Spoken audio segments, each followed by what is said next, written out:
Liz, the threat coming from the Chinese Communist Party and Chairman Xi Jinping is very real. Congressman John Rutherford spoke to Liz Ryan about his concerns on the national security front. He expressed concerns about China's next move. I'm very concerned about Taiwan, what's going to happen there. He explained why he feels this is a crucial time for the United States to show its strength on an international level. The war in Ukraine is going to be incredibly important how the U.S. deals with that, because it's already created some pause in the Chinese Communist Party about their capabilities versus our capabilities. And that's one of the things that we've always relied on, is having greater capability, even though we may have smaller numbers. But I'm not willing to rest on that when I think the Chinese Communist Party can make up that ground pretty quickly. He's worried about our military arsenal keeping up with China's.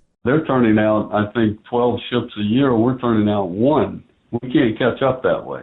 Part of the solution, according to Rutherford, is getting our military recruitment numbers back up. But he sees that as a challenge, as military priorities have changed. When they look at these organizations and they see DEI, and people don't want to join that. They want to join to protect this country, to be the best at that. They don't want their lives put on the line for climate change, which is why in our NDAA and all of our appropriation bills, we're stripping out all of this DEI and ESG. Get back to doing your job. I want you to teach people how to blow things up and kill people. That's what our military does. For St. Augustine's Local Morning News, I'm Liz Ryan.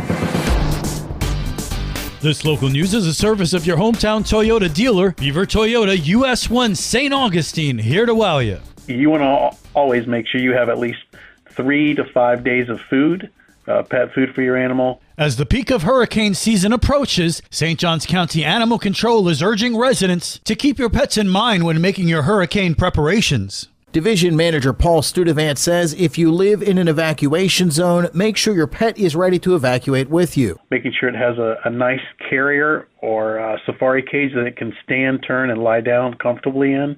You want to bring one of their favorite toys or comfort blanket as well, and making sure that you have 3 to 5 days worth of water as well. And if you choose to evacuate to a county-provided pet-friendly shelter, make sure your pet's vaccinations are up to date. Mainly the rabies vaccination, and to make sure you have a copy of that vaccination on your phone. And the second thing you can do is microchipping your animals. If your animal is ever lost, it can be scanned at any vet's office or by any animal control officer and returned to you safely instead of going to the shelter.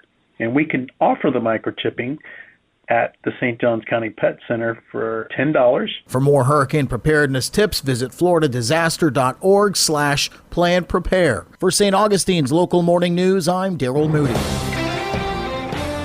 A new subdivision could be coming to the Wildwood and Watson Road neighborhood. Osceola Lakes is a proposed 640-unit housing development on 145 acres just off Route 1. The developer has agreed to keep it at 30% workforce housing for 5 years instead of the required 2 years. After that, the owner may sell the home at a higher price. The total cost of necessary road improvements to facilitate 5,000 trips a day in and out of the development is estimated to cost over $20 million.